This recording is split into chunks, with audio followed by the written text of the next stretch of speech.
देव तुकाराम मौली ज्ञानेश्वर महाराज की जय। जगद्गुरु तुकाराम महाराज की जय। सद्गुरु जोग महाराज की जय। नमो ज्ञानेश्वरा नमो ज्ञानेश्वरा। निवृत्ती उदारा सोपान देवा। मुक्ताबाई नमो त्रिभुवन पावनी। आद्यत्रय जननी देवांची जयांची केली या स्मरण। होय सकळ विद्यांचे अधिकरण। तेची वंदो श्री चरण श्री गुरूंचे ते नमस्कारोनी आता। यत्र योगेश्वर कृष्णो यत्र पार्थो धनुर्धरः तत्र श्रीर्विजयो भूतिर् ध्रुवा नीतिर्मतिर्मम। ऐसे युगी परिकळी आणि महाराष्ट्र मंडळी श्री गोदावरीच्या कुली दक्षिणेली। किंवा दुसरा पाठ आहे श्री गोदावरीच्या कुली दक्षिणलिंगी। कैवल्य साम्राज्य चक्रवर्ती विश्वमाऊली ज्ञानोबाराय सकल ब्रह्मनिष्ठ गुरुजनांच्या परमकृपेने आपण श्री भगवती ज्ञानेश्वरीच्या 18व्या अध्यायातील परिसमाप्तीचं आता चिंतन करत आहोत। विश्वमाऊली ज्ञानोबाराय या अंतिम श्लोकाचं असणारं महात्म्य, आपली असणारी गुरुपरंपरा, श्रीगुरु निवृत्तीनाथांच्या वैभवाचं कथन या सगळ्यांचा परामर्श दिल्यानंतर आचार्यांच्या माध्यमातून तयार झालेला स्वतःसिद्ध असलेला ज्ञानेश्वरीसारखा ग्रंथ मी आपल्यासमोर प्रगट करत आहे। त्यामुळे या ग्रंथाच्या विषयी मी काहीतरी क्षमा याचना करावी असाही प्रकार माझ्याकडे राहिला नाही। या लागी मी गुणदोष विशी क्षमावी ना विशेष। जे मी संजात ग्रंथलो देख आचार्य की। अर्थात ज्ञानोबाराय अंतिम भागामध्ये क्षमा याचनाही करत नाही, का ग्रंथच मी केला नाही। जर श्रीगुरु निवृत्तीनाथांचाच हा ग्रंथ आहे, त्यांचाच आयता असणारा ग्रंथ मी प्रगट करत आहे, तर क्षमा याचना करावी किंवा यातले गुणदोष आपण सहन करावे असाही परिहार देण्याची आवश्यकता नाही। इतकं साधकाचं आपल्या गुरुविषयी लढिवाळपणाचं नातं असावं, म्हणजे ज्ञानोबाराय निवृत्तीनाथांच्या हृदयात प्रवेश करतात आणि त्यातून हा भाव प्रगट करतात की आता क्षमा मागण्याचंही मला कारण नाही, कारण क्षमा मागण्याकरताही द्वैत असावं लागतं। त्यामुळे आपल्यात जर स्वतःसिद्ध ऐक्यच असेल किंवा माझ्या हृदयात प्रवेश करून आपणच हे ज्ञान प्रगट करत आहात, तर क्षमा याचना करण्याचं कर्तृत्व तरी मी का घ्यावं। त्यामुळे ज्ञानोबाराय क्षमा याचनाही करत नाही, म्हणून क्षमावी ना विशेष, का आचार्यांच्याद्वारे स्वतःसिद्ध असलेला हा ग्रंथच प्रगट केलेला आहे। त्यानंतर सगळ्या श्रोत्यांच्याही समोर ज्ञानोबाराय परिहार देतात की ज्या ज्या प्रकारे मी आपल्याकडे अपेक्षा केली त्या सगळ्या अपेक्षा आपण माझ्या पूर्ण केल्या। काय बहु बोलो सकळा मेळविलो जन्मफळा।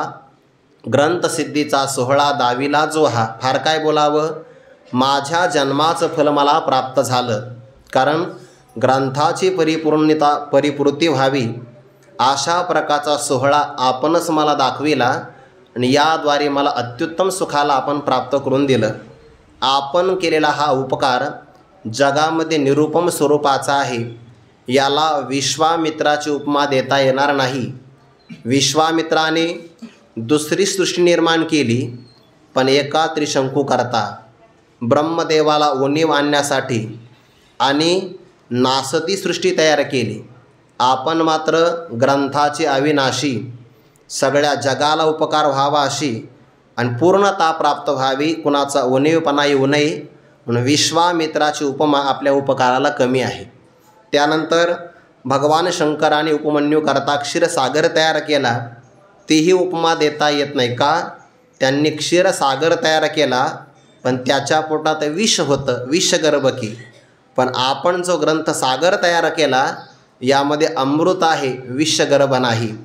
सूर्याचा उपकार सांगितला की अंधकाराला दूर करतो, पण जगाला ताप आहे, पण आपण ताप देत नाही, अज्ञान अंधकार दूर करता।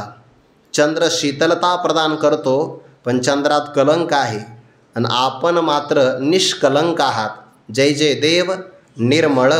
आपण केलेला उपकार निरुपम आहे। किंबहुना तुमचे केले धर्म कीर्तन हे सिद्धी नेले। एथ माझी जी उरले पायी कपन। सेवकपणा फक्त माझ्या ठिकाणी शिल्लक राहिला आणि मग ज्ञानोबाने आपलं हृदय प्रगट केलं. ज्ञानेश्वरी हा ज्ञानोबारायांचा श्री विग्रह आहे आणि 9 ओव्याचं पसायदान हे ज्ञानोबारायांचं हृदय आहे. या हृदयाचा विस्तार म्हणजे 9000 ओव्या आहे किंवा 9000 ओव्यांचा विस्तार त्याचं सूत्र म्हणजे 9 ओव्यातल्या पसायदानामध्ये आहे. त्यापैकी 9 ओव्या जर असेल आहेच तर त्यापैकी जवळपास 3 ओव्या सज्जनांचं वर्णन करणारे आहेत.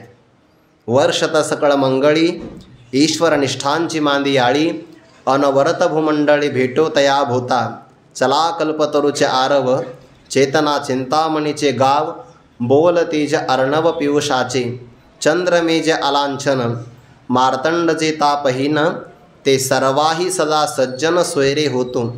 या संपूर्ण विश्वातल्या प्राणीमात्रांचं सज्जनावर चांगल्या प्रकारचं प्रेम जडावं. मानवातही प्रेम असावं. सगळ्या पशु पक्षामध्ये प्राणीमात्रातही प्रेम असावं. भूता परस्परे पडो मैत्र जीवाचे. त्यानंतर सज्जनावर आपलं विशेष प्रेम असावं. अशी मागणी प्रगट केल्यानंतर सगळं विश्व मोक्षसुखाने किंवा ब्रह्मसुखाने पूर्ण व्हावं. आणि त्यानंतरही त्यांनी आदिपुरुष म्हणजेच कोण? उत्तम पुरुष. बरं, कारण पुरुषाचे प्रकार 3 आहे. 15व्या अध्यायामध्ये क्षरपुरुष, अक्षरपुरुष आणि तिसरा आलेला आहे उत्तम पुरुषस्त्वन्यः, त्यालाच परमात्मा असं म्हणतात. त्या परमात्म्याची सर्वांनी सेवा करावी.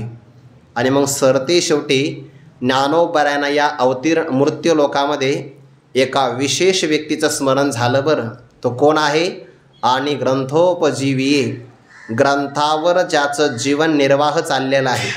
आपण काल अर्थ केला आहे, जो ग्रंथ विक्री करून जगतोय असा त्याचा अर्थ नाही. बरं, ग्रंथ वाचल्याशिवाय ज्याला जगावंसं वाटतच नाही त्याला म्हणतात ग्रंथोपजीवी. मनुष्याला जगण्याकरता अन्न आवश्यक आहे. अन्नापेक्षा जास्त आवश्यक जल आहे. जलापेक्षाही आवश्यक वायू आहे. पण याहीपेक्षा ज्याला ग्रंथाचं वाचन केलं तर जगल्यासारखं वाटतं, त्याशिवाय त्याला जगल्यासारखं वाटतच नाही.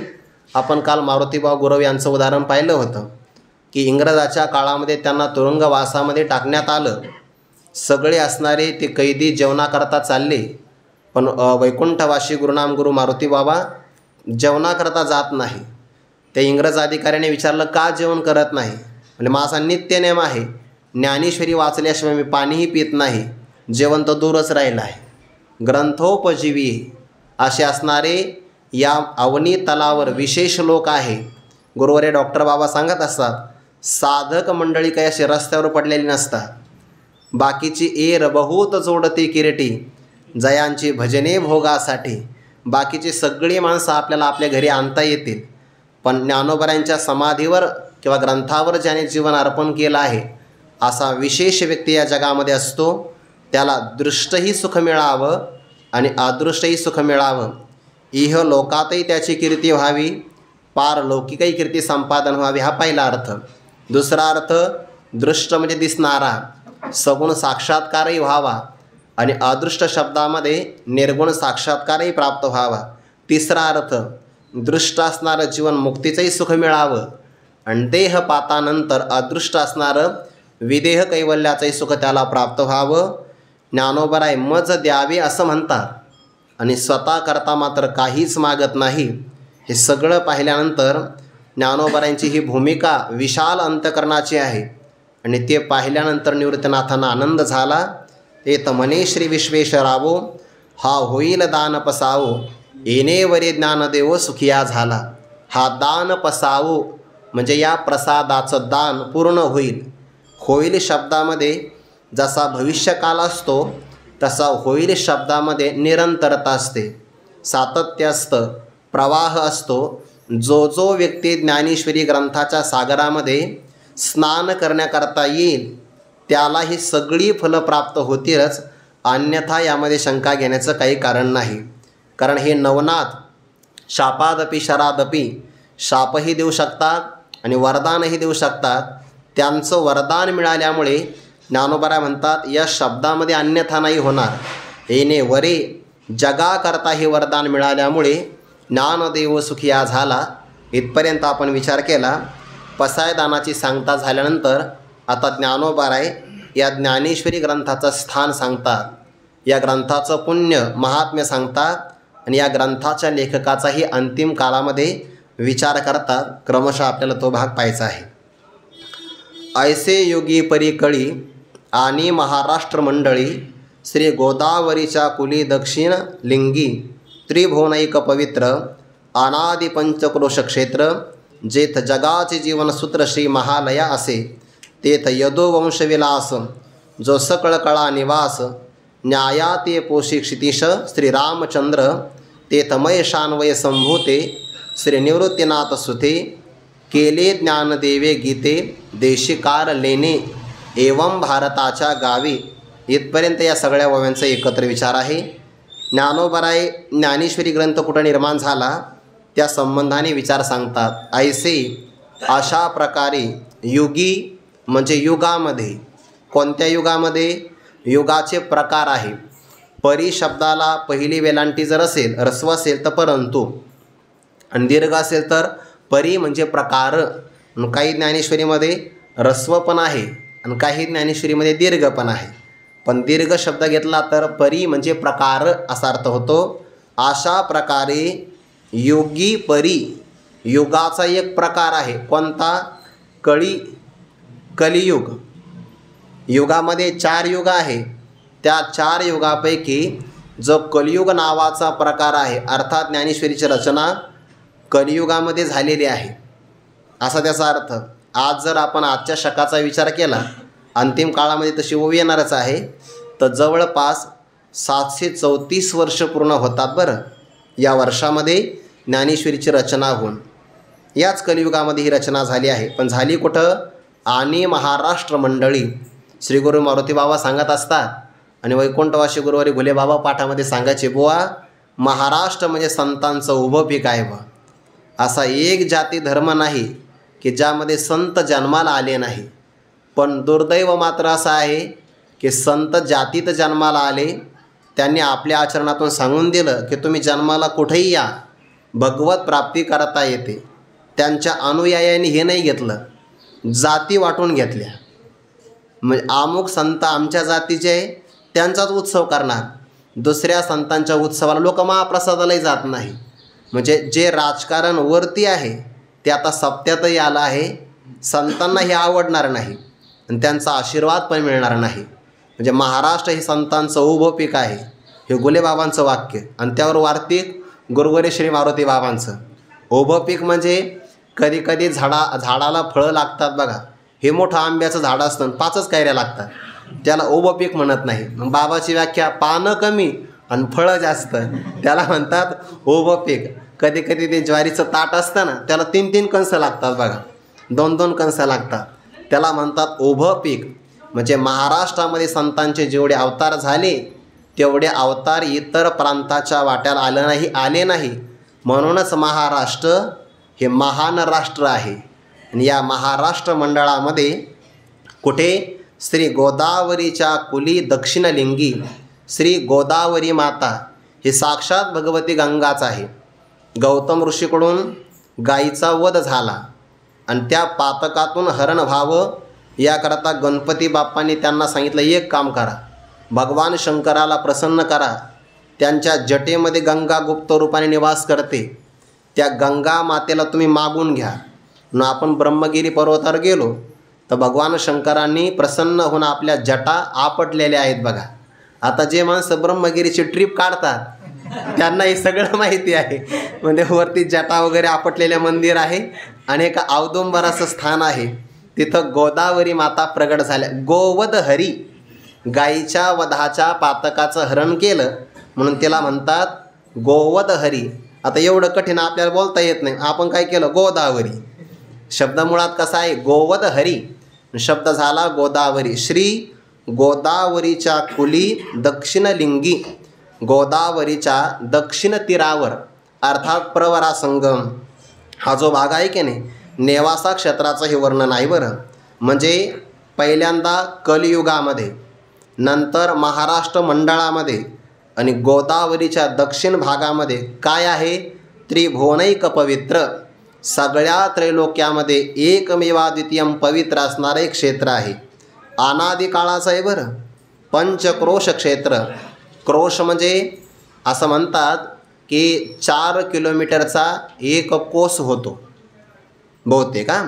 आणि पंचक्रोश म्हणजेच काय, पंचक्रोशी. अनादी काळाचं सगळ्या जगामध्ये एकमेव पवित्र असणारं गोदावरीच्या दक्षिण भागावर ज्याची पंचक्रोशी अत्यंत पवित्र आहे, नेवाशा शहराचं हे वर्णन आहे. अनादी पंचक्रोश क्षेत्र जेथ, ज्या ठिकाणी जगाचे जीवनसूत्र, सगळ्या जीवाचा मुख्य जीव, जीवाचं अधिष्ठान कोण आहे, परमात्मा, आणि त्या सगळ्या जीवाचं जीवनसूत्र, जगाचं जीवनसूत्र श्री महालया असे. याचे 2 अर्थ होतात बरं. श्री महालया म्हणजे भगवान श्री मोहिनी राज असा एक अर्थ, आणि दुसरा अर्थ भगवान महाविष्णू मोहिनी राजाच्या रूपात राहत असल्यामुळे महताम आलयम निवासस्थानम, अनेक महापुरुषांचं ऋषीमुनींचं जे राहण्याचं आलय ठिकाण झालं म्हणून त्याला म्हणतात महालया. जिथं भगवान शंकर, आपलं भगवान महाविष्णू मोहिनीच्या रूपामध्ये विराजमान आहेत. आजही आपण नेवाशाला जर गेलो तर ज्ञानोबारायांचं ज्ञानेश्वरी रचना स्थान अर्थात पैस मंदिर आहे बघा. पैस खांब रचनेचं ठिकाण आहे आणि गावामध्ये मोहिनी राजाचं सुंदर अशा प्रकारचं मंदिर आहे. त्या मंदिरामध्ये भगवान महाविष्णूच्या नाकामध्ये नथ आहे. आजही बघायला भेटतं आपल्याला. का? कारण महाविष्णू मोहिनीच्या रूपात तिथं आहे. एक फक्त बारकावा सांगतो त्यातला. त्या क्षीरसागराचं मंथन झालं, असुरही आले आणि सुरही आले, 14 रत्न त्यातून बाहेर पडले. पहिल्यांदा आला हलाहल नावाचं विष, नंतर धनोत्रयोदशीला धन्वंतरी अमृताचा कलश घेऊन आले, आणि आल्यानंतर ते लक्ष्मीपूजन आहे की नाही, त्या दिवशी लक्ष्मी माता प्रकट झाल्या. धनोत्रयोदशीला धन्वंतरी, हे सगळे असे क्रमाक्रमानेच आले बघा. 14 रत्न बाहेर पडले. मग ते अमृताचा कलश पाहिला आणि दैत्यांनी त्या वासुकीला दिलं सोडून. म्हणजे अरे हे पहिली पंगतच महत्त्वाची आहे, निघाले ते मग. आणि मग अमृताच्या पाठीमागे लागले. 4 ठिकाणी अमृताचा कलश लपवला, पण त्यांनी मात्र त्या धन्वंतरीला शोधूनच काढलं. आणि मग प्रभूने विचार केला, अगोदरच हे असुर ताकदवान आहे, पुन्हा तामसी आणि रजोगुणाने संपन्न आहेत, जर हे अमर झाले तर कोणाला आटोपणार नाही. मग अमृत प्राशन यांनी करता कामा नये. ते पळतात, देव त्यांच्या मागे पळतात. आणि मग तेवढ्यात भगवान महाविष्णू मोहिनीच्या अवतारात प्रगट झाले. सुंदर लावण्य संपन्न स्त्री स्वरूप धारण केलं आणि फक्त पायातलं पैंजण वाजवलं. मग आता पाठात जर एवढी शांतता तर तिथं काय वातावरण असेल. पायातलं पैंजणाचाच आवाज त्यांनी ऐकला, सगळे स्तब्ध झाले. आणि त्यांनी सांगितलं, देवी तू कोण आहे? म्हणे मी त्रिभुवन सुंदरी आहे, मला मोहिनी असं म्हणता. बरं, आम्हाला असं वाटतं की अमृत तू आम्हाला वाटावं, कारण या अमृतामध्ये तुझ्या हाताने रुची वाढेल. तिथं भगवान महाविष्णूने सांगितलं, परक्या स्त्रीवर विश्वास ठेवू नये असं खरं सांगितलं. त्याने मग तुझ्यावरच विश्वास ठेवणार आता, कारण एवढं जर तू खरं बोलत असेल, तुझ्याच हाताने आम्हाला अमृत प्राशन करायचं आहे. आपल्याला पुढचा प्रकार माहिती आहे. मोहिनीच्या रूपामध्ये परमात्म्याने देवांना अमृत प्राशन करविलं आणि दैत्यांना सुरापान करविलं. एकाला कळालंच बघा, ते राहू तो सूर्य आणि चंद्राच्या मध्ये जाऊन बसला आणि त्याच्या कंठातून अमृत खाली येण्याच्या अगोदरच सूर्यचंद्राने लक्षात आणून दिल्यामुळे त्याचा झाला शिरच्छेद. तर त्याचं असणारं जे शिर आहे ना, राहूचं शिर पडलं, त्या गावाचं नाव पडलं राहुरी. जे राहुरी विद्यापीठ आहे ना, हे ते राहूचा पराक्रम आहे. आणि त्याचं जे कबंध राहिलं ना शिरावून, त्या कबंधावर भगवान महाविष्णूने निवास केला, गावाचं नाव झालं नेवासा. म्हणून तिथं जगाचे जीवनसूत्र श्री महालया असे. आता यातला एक बारकावा, पुन्हा तेच महाविष्णू ज्ञानोबरायांच्या रूपाने नेवाशाला आले. बरं, काय बारकावा भाव असा आहे की भगवान महाविष्णूने विचार केला, मी या अनादी काळामध्ये अमृत वाटपाचं काम केलं, मला आता ज्ञानामृताचं वाटप करायचं आहे, म्हणून नेवाशाला आल्या. जेथ जगाचे जीवनसूत्र श्री महालया असे. राज्य कोणाचं होतं?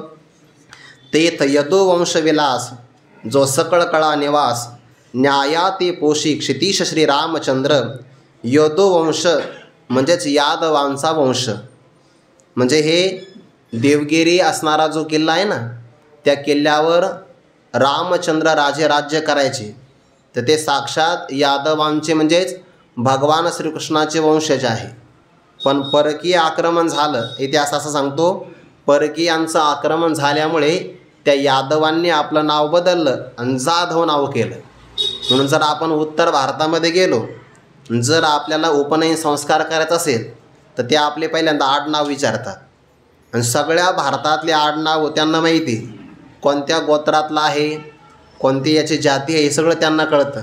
म्हणून जाधव आडनाव सांगितलं तर ते जाधव नाही म्हणत, आओ यादवजी असं यादव म्हणतात ते आपल्याला. म्हणजे ज्यांचं नाव जाधव आहे की नाही तेच खऱ्या अर्थाने कोण आहे, यादव आहे. त्यांचा उल्लेख इथं केला आहे. यदुवंशविलास यादवांच्या वंशाचा विशेष विस्तार ज्याचा झाला आहे.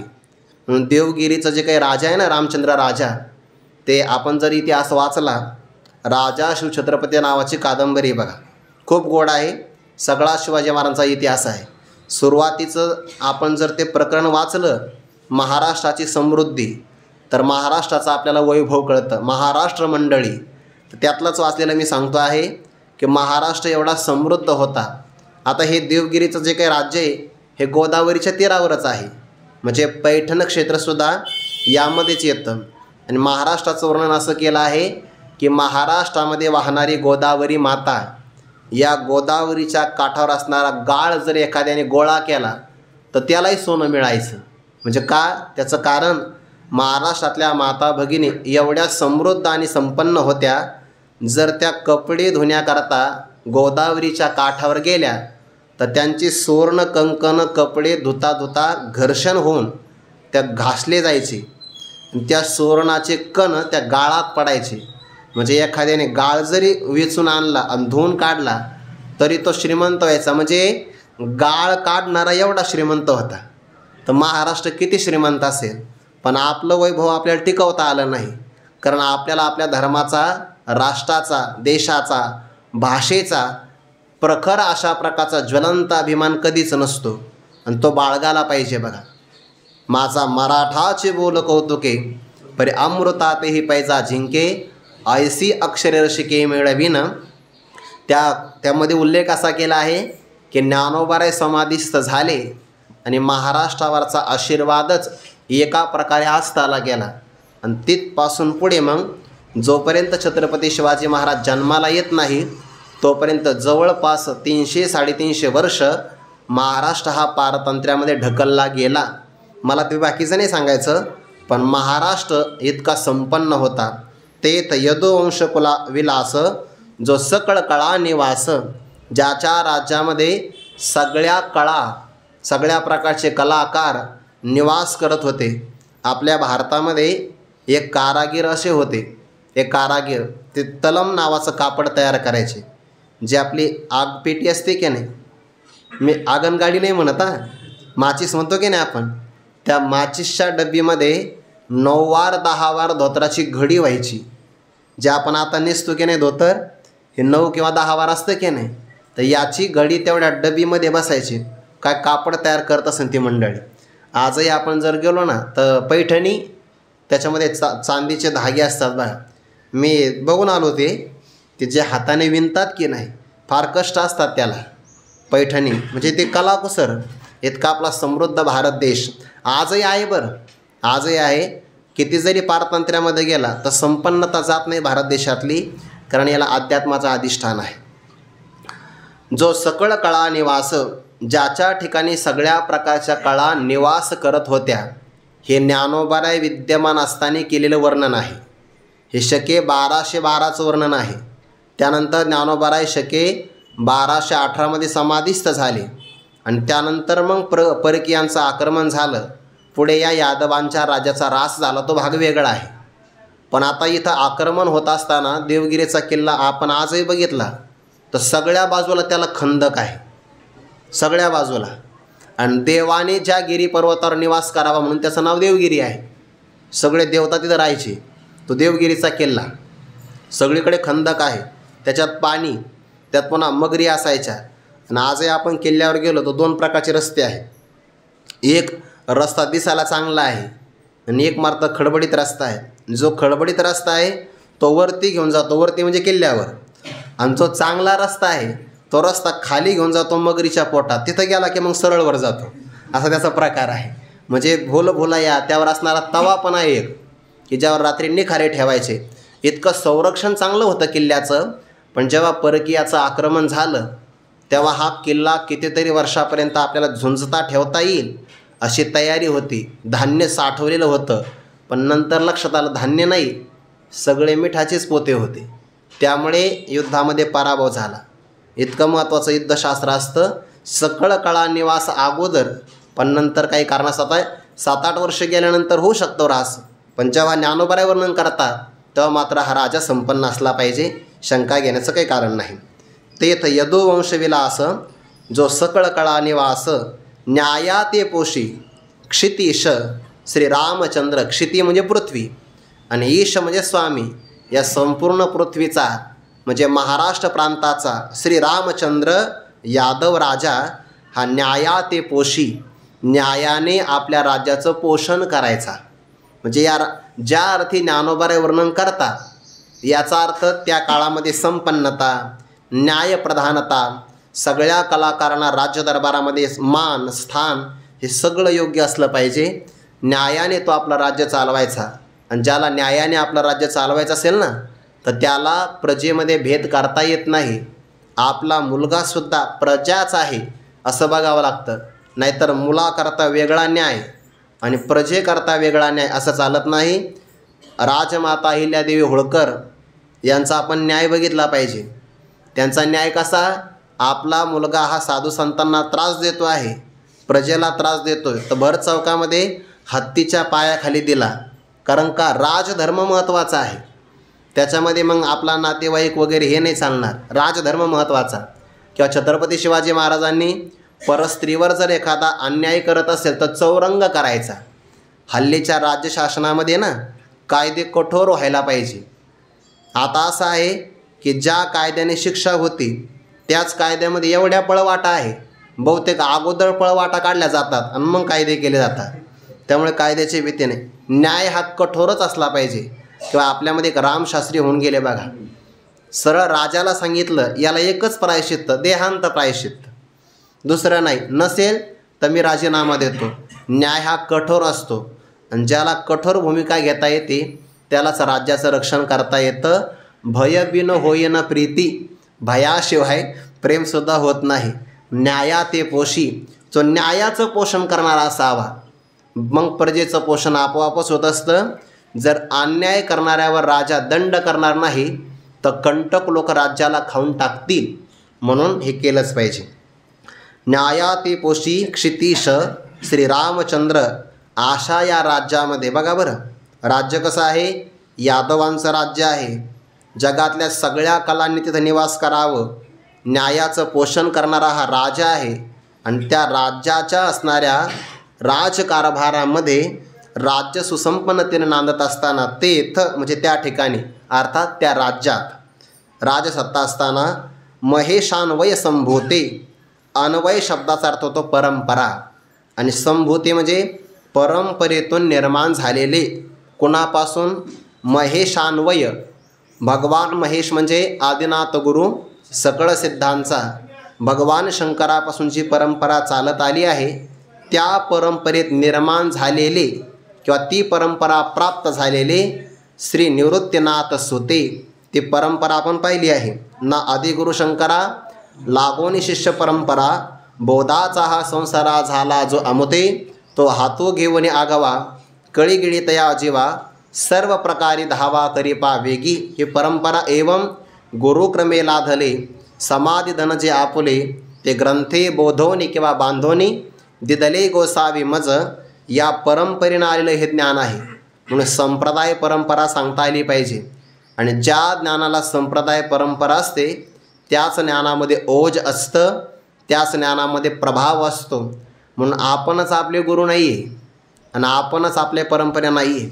आपल्याला परंपरा अनादी सांगता आली पाहिजे. महेशान्वय संभूते, भगवान शंकरापासून चालत आलेली ही परंपरा, त्या परंपरेमध्ये श्री गैनीनाथांचा उपदेश निवृत्तीनाथांना झाला आणि त्या निवृत्तीनाथांचा सूत म्हणजेच कोण शिष्य किंवा एक रूपाने मी पुत्र आहे. बाबांना जागा द्या खुर्ची.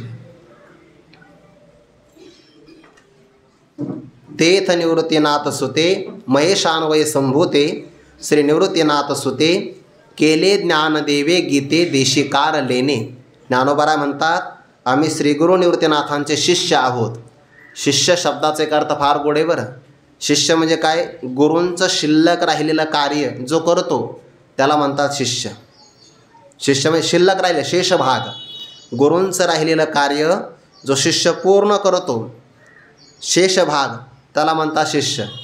किंवा त्यांच्या मुखारविंदातून जे येतं उच्चिष्ट जो सेवन करतो आहे त्याला म्हणतात शिष्य. श्री निवृत्तीनाथ सुते ज्ञानोबराय स्वतःला निवृत्तीनाथांचा पुत्र म्हणून घेतात बरं. आपल्या आईवडिलांचा नाही विचार. गुरुक्षेत्र गुरुदेवता गुरुमाता गुरुपिता जो गुरु सेवे परता मार्ग नेणे. कारण का साधकाच्या जीवनामध्ये आत्मबोध निर्माण करणारे आणि त्याला जीव शरीर जाऊन ब्रह्मशरीर प्रदान करणारे गुरुच असतात. म्हणजे ब्रह्मरूपाने जन्म देणारे आचार्य असल्यामुळे ज्ञानोबा म्हणतात मी कोण आहे? मी त्यांचा सुत आहे, शिष्य आहे किंवा पुत्र आहे. श्री निवृत्तीनाथ सुते त्यांनी काय केलं? ज्ञानदेवे गीते देशिकार लेणे केले. श्रीमद भगवद्गीता या मराठी भाषेवर लेणे म्हणजे अलंकार. अलंकार कोणता केला? देशिकार. मराठी भाषेमध्ये एक अलंकार चढविला. अगदी याच विचारार्थ नामदेव महाराज करतात हा. गीता अलंकार नाम ज्ञानेश्वरी. गीतेवर असणारा अलंकार याचं नाव आहे ज्ञानेश्वरी. म्हणजे एखाद्याचं सौंदर्य चांगलं असेल आणि त्या सौंदर्याला अलंकृत करायचं असेल तर त्याला अलंकार परिधान करावा लागतो. तशी गीता स्वतः स्वरूपाने चांगलीच आहे, पण त्या गीतेच्या सौंदर्यामध्ये भर घालणारी कोण असेल तर ज्ञानेश्वरी नावाची अलंकाराची रचना आहे आणि ती ज्ञानोबाने केले. ज्ञानदेवे गीते देशिकार लेणे. यातला आणखीन एक बारकाव आहे. सोन्याची लगड असेल तर सोन्याला महत्त्व नाही, सोन्याचा अलंकार असेल तर मग शोभेमध्ये जास्त महत्त्व आहे. म्हणून तर अलंकार घडला पाहिजे की. ज्ञानोबा म्हणतात बघा ते अलंकारी बरवे पण दावी. पहिल्या अध्यायामध्ये आहे काय? निवाडू दावी. जरी तो सोनच असेल पण अलंकारामध्ये बरवेपणा प्रगट होतो. म्हणून त्या ज्ञानोबरांनी देशी अर्थात मराठी भाषेमध्ये या गीतेवर अलंकार चढविला. एवं या प्रकारे आता समारोपाची सगळी भाषा आहे. एवं भारताच्या गावी भीष्म नाम प्रसिद्ध बरवी श्रीकृष्णार्जुनी बरवी गोठी जे केली. जे उपनिषदांचे सार सर्व शास्त्रांचे माहेर परमहंसी सरोवर सेवी जे जे तिये गीतेचा कलश संपूर्ण हा अष्टादश मने निवृत्ती दास ज्ञानदेव. याही 3 ओव्यांचा एकत्र विचार आहे. एवं याप्रमाणे भारताच्या गावी. भारत म्हणजे कोण? महाभारत. महाभारताचे एक गाव आहे. आपल्याकडे संपूर्ण ज्ञानाचा सागर कोण असेल तर वेद आहे आणि वेदाला अपौरुषेय शब्दराशी असं म्हणतात. म्हणजेच मानवाच्या बुद्धीमध्ये भ्रम प्रमाद कर्णापाटव आणि विप्रलिप्सा नावाचे 4 दोष असतात. मानवाला भ्रम होऊ शकतो. असते रज्जू त्याला दिसतो सर्प, याला म्हणतात भ्रम. प्रमाद म्हणजे चूक करण्याची भावना, म्हणजे जाणून बुजून प्रमाद करणं, चूक करणं. समजा आंबट खाल्यानंतर खोकला येतो पण तरी म्हणतो नाही आपण एखादी गोळी शिल्लक घेऊ, त्याला म्हणतात प्रमाद. कर्णापाटव इंद्रियांच्या ठिकाणी असणारी क्षमतेचा अभाव, त्याला कर्णापाटव असं म्हणतात. आणि विप्रलिप्सा म्हणजे आपण जरी फसलो तर दुसऱ्यालाही फसविण्याची बुद्धी. परंपरेनं आपण तो दृष्टांत ऐकतोच की नाही. एका शाळेतली सहल गेली, मग जे विद्यार्थी अभ्यासाला मागं असतात ते सहलीत पुढं असतात नियोजनामध्ये, त्यानं ते हातवटी असते. आणि मग तो माळ रानावर गेला. आता गणपतीच माळ रानावर येतं, भक्त कशाला दर्शनाला येणार. गणपतीवर पुजारीसुद्धा उदास. फक्त तो 10 दिवस गणपतीला चांगलं स्नान घालायचं ना, गणपती बसल्यावर एरवी नाही. मग ते गणपतीचं उदर मोठं, त्यामध्ये नाभीचा भागही खोलगट आणि त्यामध्ये पाणी साठायचं. गारवा असल्यामुळे काही विंचू तिथं विश्रांतीला आला. मग आता जो अभ्यासात मागं तो सहलीत पुढं, तो दर्शनालाही पुढं पुन्हा, आणि दर्शनाला गेला तर दर्शन करावं. पण खोडकर असल्यामुळे गणपतीच्या नाभीमध्ये बोट टाकलं तर प्रसादच मिळाला. अर्थात विंचवाने दंश केला. त्याने असा हात झटकला. दुसरा विद्यार्थी म्हणाला काय झालं? पण आता मग आपण खरं सांगावं तर लोक काय म्हणतील, बरं झालं खोड मेली. तर वा वा वा, काय गार वारा येतो म्हणे, गणपतीच्या नाभीतून गार वारा येतो. तुम्हाला असं का? मग त्याने पण ते अनुभव घेण्यासाठी पुन्हा बोट त्यामध्ये घातला आणि त्यालाही दंश झाला. तो आता थांब, हे प्रगट नाही करायचं, हा प्रसाद गुरुजीपर्यंत गेला पाहिजे. याला म्हणतात विप्रलिप्सा. म्हणजे स्वतःही फसला तरी पण दुसऱ्यांना सुद्धा फसविण्याची बुद्धी. हे मानवामध्ये 4 दोष असतात आणि हे वेदामध्ये नाही बरं. वेदाला अपौरुषे शब्दराशी असं म्हणतात. वेदातलं ज्ञान सगळ्यांना ग्रहण करता येत नाही. वेद संपन्न होय ठाई, परिकृपणा ऐसा आन नाही, जे कानी लागला तिही वर्णाच्याची. म्हणून वेदातलंच ज्ञान, फक्त वेदातले श्लोक जशाच तसे न घेता तेच ज्ञान व्यासांनी एका 5व्या वेदाची रचना केली. भारतः पंचमो वेदः, भारताला 5वा वेद असं म्हणतात बरं. म्हणून महाभारते नाही ते नोही लोकीतिही, येणे कारणे म्हणिपे पाहे, व्यासचिष्ट जगत्रय. महाभारताची रचना व्यासांनी मनात केली, पण आपल्या मनातली रचना प्रत्यक्षामध्ये 1.25 लाख श्लोकसंख्या आहे किंवा लाखभर श्लोकसंख्या आहे. आणि हे लिहिण्यासाठी लेखक तर भेटला पाहिजे की नाही आपल्याला. म्हणून मग रचना करायची आहे. गणरायाची प्रार्थना केली, प्रगट झाले. गणरायाने सांगितलं मी लिहायला तयार आहे, पण माझी लेखणी बंद पडता कामा नये. असं एकामागं तुम्ही रचना सांगितली पाहिजे. नाही तर तुम्ही असं मला थांबा पान पालटायचं राहिलं असं नाही चालणार. माझी लेखणी बंद पडता कामा नये. मग व्यासाने सांगितलं मग माझी पण एक अट आहे, श्लोक समजल्याशिवाय लिहायचा नाही. श्लोक मी तुम्हाला सांगणार, तुम्ही तो अर्थ समजून घ्यायचा आणि मग लिहायचा. तर असं म्हणतात की महाभारतामध्ये 8800 कूट श्लोक आहे. या निशा सर्वभूतानां हा एक श्लोक आहे. कर्मण्य कर्मय पश्येत अकर्मणीच कर्मयः, असे काही कूट श्लोक आहे. म्हणजे व्यास अप्रांतमती आहे. जिथं गणरायांची बुद्धीचा स्तंभित व्हावी असा व्यासांचा अधिकार. मग त्या व्यासांनी आपली मानसिक रचना महाभारताच्या रूपाने प्रगट केली. कशा करता? सगळ्या प्राणीमात्रांचा उद्धार व्हावा. त्या महाभारतामध्ये 18 पर्व आले. ज्ञानोबारा म्हणतात हे भारत कमळ परागून गीताख्य प्रसंगो, जो संवादाला श्रीरंग अर्जुनेशी. भीष्म नाम प्रसिद्ध पर्व आहे त्यातलं. 18 पर्व आहे बरं सगळे. विराट पर्व आहे, असे बरेच पर्व आहे त्यामध्ये. त्यापैकी 18 पर्व, त्यापैकी भीष्म पर्व. आणि भीष्म पर्वामध्ये भीष्म पर्वी संगती सांगितलेलं कथा. त्या भीष्म पर्वामध्ये भगवद्गीतेचे 18 अध्याय आलेले आहेत. एवं भारताच्या गावी, महाभारताच्या गावामध्ये भीष्म नावाचं एक प्रसिद्ध पर्व आहे, विभाग आहे. आणि त्या पर्वामध्ये श्रीकृष्णार्जुनी बरवी गोठी जे केली. भगवान श्रीकृष्ण परमात्मा आणि भक्तराज अर्जुन यांनी चांगल्या प्रकाराचा जो संवाद केला, अर्थात रणांगणावर जे चांगले बोलले. वास्तविक संवादाला अनुकूल जागा नव्हती. संवाद कुठं व्हावा? एकांतामध्ये, नदीच्या काठावर, अरण्यामध्ये, एखाद्या गुरुकुलामध्ये.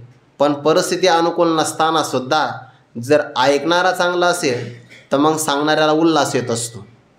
म्हणून जर दोन्ही पण भाग आहे, वक्ता आणि श्रोता, गुरुवारे बाबा सांगत असतात, त्यांचा रक्तगट जुळला पाहिजे. मग त्यामध्ये अपूर्व गोडी मिळते आणि ती गोडी मग बाकी कशानेच मिळत नाही.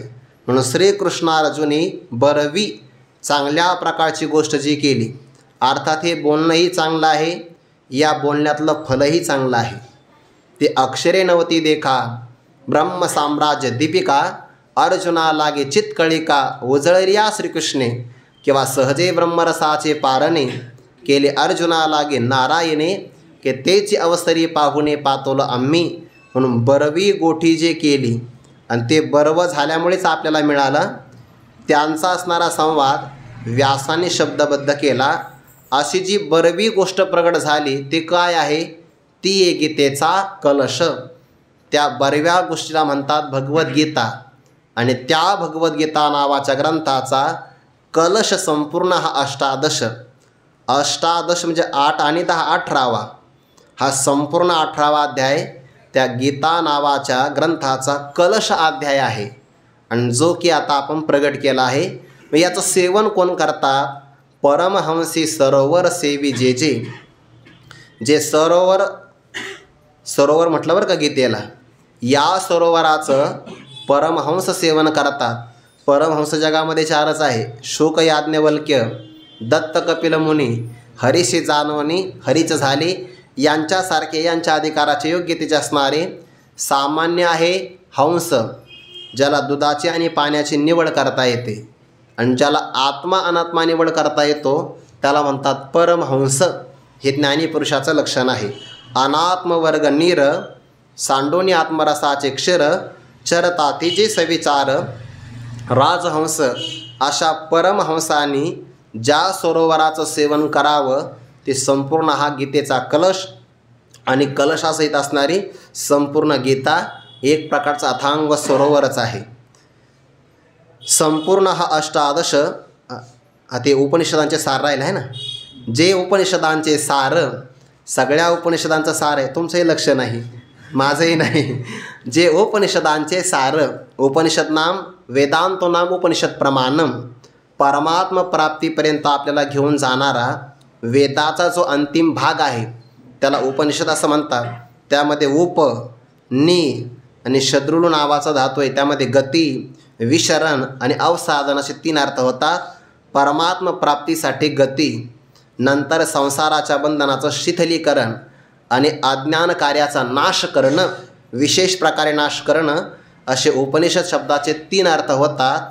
त्या सगळ्या उपनिषदांचा सार म्हणजेच भगवद्गीता आहे. सर्वोपनिषदो गावो दुग्धा गोपालनंदनः पार्थो वत्स सुधीर भोक्ता दुग्धम गीतामृतम महत. म्हणून गोठी जे केली, जे उपनिषदांचे सार आहे, सर्व शास्त्रांचं माहेर घर आहे.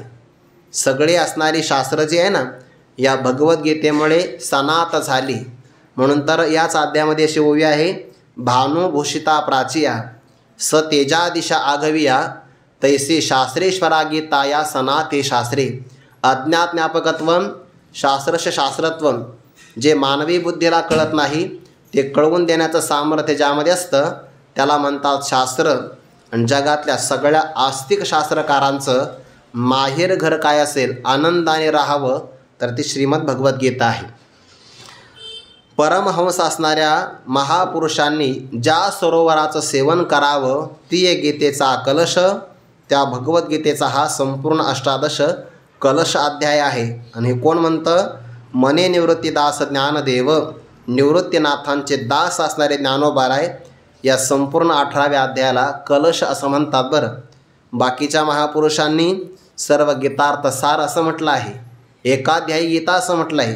ज्ञानोबा त्याला कलशाध्याय असं म्हणतात. का कळस म्हटलं? व्यासांनी या मंदिराची रचना केली आणि मग 15 अध्यायापर्यंत मंदिर पूर्ण झालं, शिखराचं काम. 16वा अध्याय डेरा आहे, 17वा अध्याय ओटा आहे आणि 18वा अध्याय त्या मंदिरावर विराजमान झालेला कळस आहे. आणि या गीता नावाच्या मंदिरामध्ये यावं ऐसा व्यासे विंदानी जोडोनी गीता प्रासाद आणोनी राखिले प्राणीय नाना परी. असं व्यासांनी मंदिर तयार केलं. व्यासे विंदानी गीता प्रासाद जोडणी किंवा ऐसा गीता वैष्णव प्रासाद म्हटलं आहे.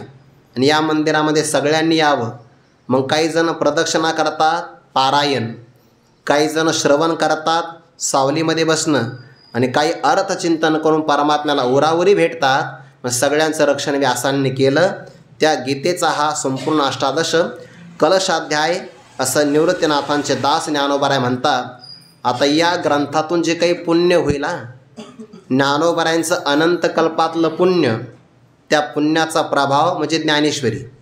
आणि या ज्ञानेश्वरीतून जे पुण्य होईल तेही पुण्य पुन्हा जगा करताच पुढती पुढती पुढती. या ग्रंथ पुण्य संपत्ती सर्व सुखी सर्व भूती संपूर्ण होईजे. आपल्याकरता काहीच नाही आहे, हा ग्रंथही निवृत्तीनाथांचाच आहे.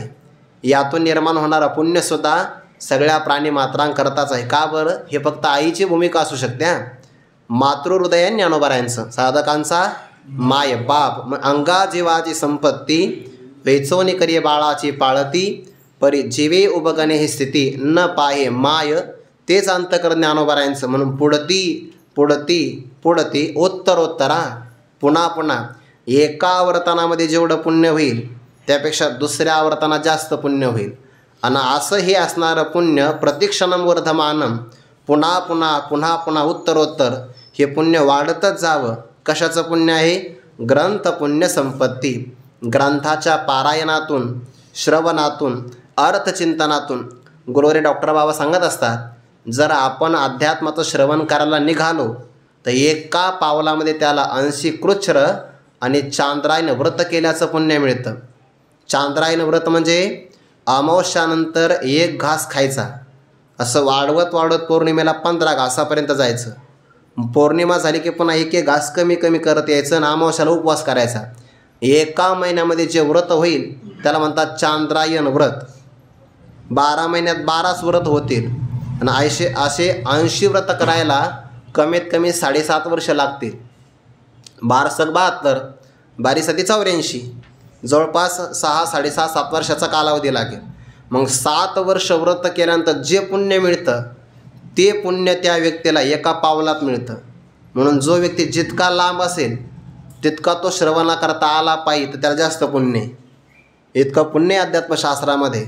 उत्तरोत्तर या ग्रंथातून जी काही पुण्य संपत्ती निर्माण होईल त्या पुण्य संपत्तीने सर्व भूती सर्व सुखी संपूर्ण होईचे. काय शब्द आहे बघा ना, सर्व प्राणी मात्र सर्व सुखाने म्हणजेच ब्रह्मसुखाने संपूर्ण व्हावेत. का बरं?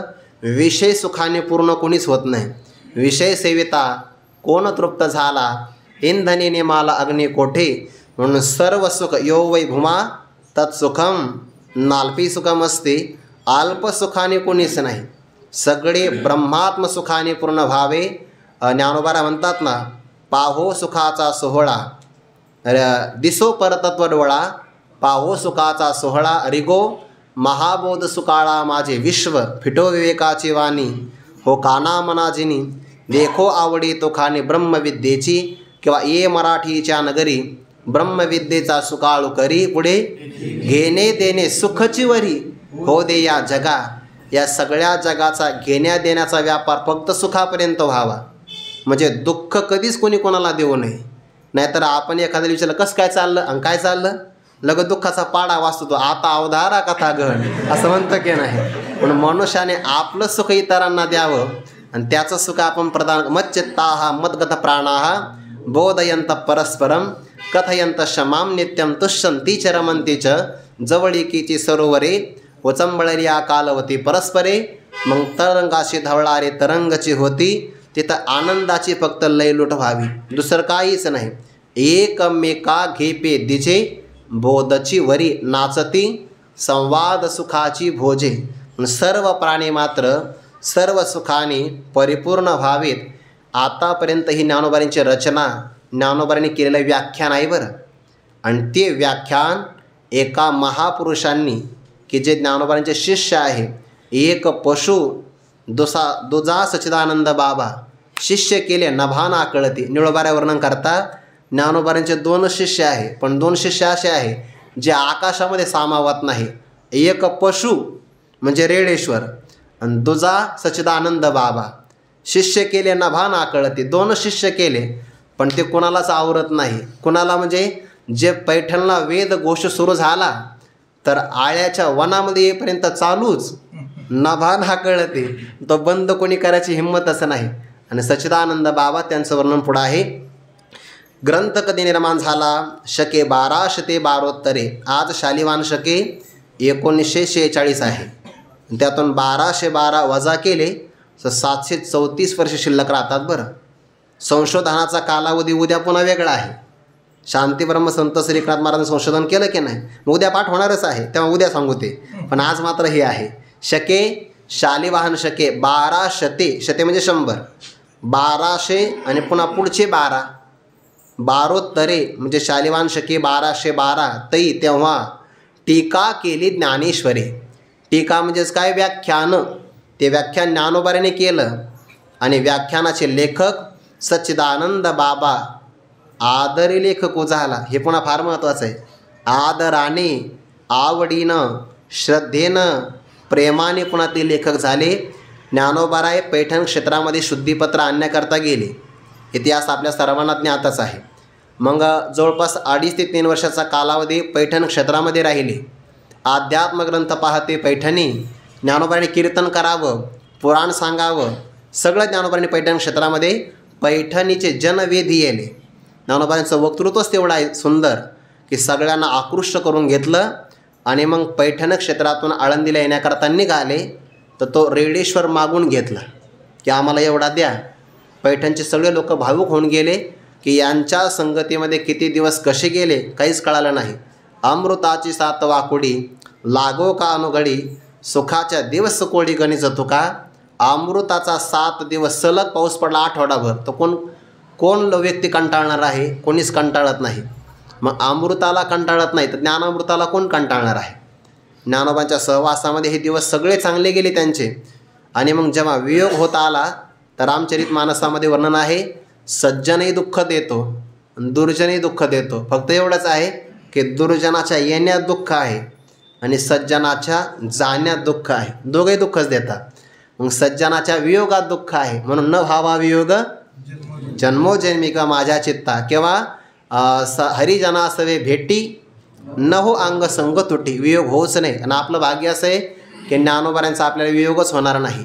ज्ञानोबारा इथंच विराजमान आहे आपल्यासाठी. पण मग पैठण क्षेत्रातून आले आणि नेवासा गावामध्ये प्रवेश करणार.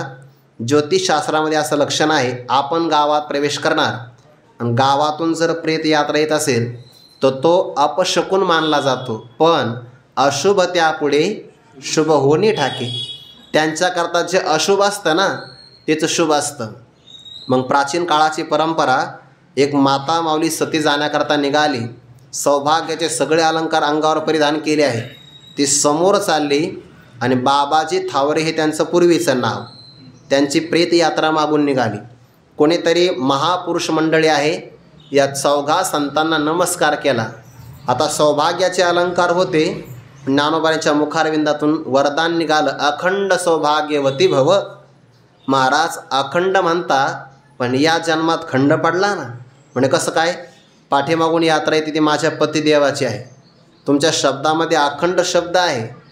सौभाग्यवती भव असं म्हणता तुम्ही, पण या जन्मात पती निवर्तला तर खंड नाही का पडला? पण ते प्रेत यात्रा खाली ठेवली आणि सद्गुरू निवृत्तीनाथांकडे पाहिलं. निवृत्तीनाथांच्या प्रसादाने ज्ञानोबाने कृपा कटाक्षपूर्वक फक्त आपला हात फिरविला. परिणाम त्यांचं नाव होतं बाबाजी. पुन्हा जिवंत झाले. ज्ञानोबाने त्यांना नाव दिलं सच्चिदानंद म्हणून सच्चिदानंद बाबा. आणि मग त्यांनी सांगितलं, आता हे जीवन ज्ञानोबाऱ्यांच्या कृपेनं मिळालं. आता हे जीवन ज्ञानोबाऱ्यांच्या चरणी अर्पण करायचं. संसारामध्ये हे जीवन अर्पण मी करणार नाही. आणि मग ते सच्चिदानंद बाबा ज्ञानोबाऱ्यांच्या ज्ञानेश्वरीसाठी लेखक प्राप्त झाले. 2 शिष्य आहे, एक पशु दुजा सच्चिदानंद बाबा. शिष्य केले ना भाना कळती. अशा प्रकारे ही ज्ञानोबाऱ्यांच्या मुखारविंदातून प्रगट झालेली, महाराष्ट्रातल्या सगळ्या मराठी भाषिकांना उपकृत करणारी, अध्यात्माचा अप्रतिम निधान ठेवा ज्यामध्ये साठवलेला आहे असा मराठी भाषेला अलंकृत करणारा एक दिव्य स्वरूपाचा ज्ञानेश्वरी नावाचा ग्रंथ शालिवाहन शके 1212 या कालावधीमध्ये प्रगट झाला. आणि आपलं भाग्य असं आहे, जो ग्रंथ नेवाशाला प्रगट झाला तो आपल्याला जोग महाराज संस्थेमध्ये परंपरेमध्ये श्रवण करायला मिळाला. ज्ञानोबाऱ्यांच्या कृपेने, सगळ्याच ब्रह्मनिष्ठ गुरुजनांच्या आशीर्वादाने या ग्रंथाची आपण कल्पनाही केली नव्हती. पण ज्ञानोबाऱ्याने ग्रंथसिद्धीचा सोहळा 10वीला जो हा इथपर्यंत आपण आलो. आतापर्यंत केलेलं ग्रंथचिंतन, यामध्ये झालेलं हे सगळं व्याख्यान विश्वमौली ज्ञानोबाऱ्यांच्या स्वानंद सुखनिवासी गुरुनाम गुरु सद्गुरू जोग महाराज, वैकुंठवासी गुरुवारी श्री घुले बाबा असतील, विद्यमान गुरुवारी श्री मारुती बाबा कुरेकर, गुरुवारी डॉक्टर बाबा, ज्या ज्या गुरुजनांचं मला श्रवण करायला मिळालं या सगळ्या गुरुजनांच्या चरणी आणि आपल्या सर्व गुरुबंधूंच्या चरणी ही सेवा समर्पित करतो. इति श्री ज्ञानदेव विरचितायां भावार्थदीपिकायां अष्टादशोध्यायः श्रीकृष्णार्पणमस्तु. श्री सद्गुरु ज्ञानेश्वर महाराज चरणारविंदार्पणमस्तु. पुंडलिक वरदारी विठ्ठल श्री ज्ञानदेव तुकाराम माऊली ज्ञानेश्वर महाराज की जय, जगद्गुरु तुकाराम महाराज की जय, सद्गुरु जोग महाराज की जय।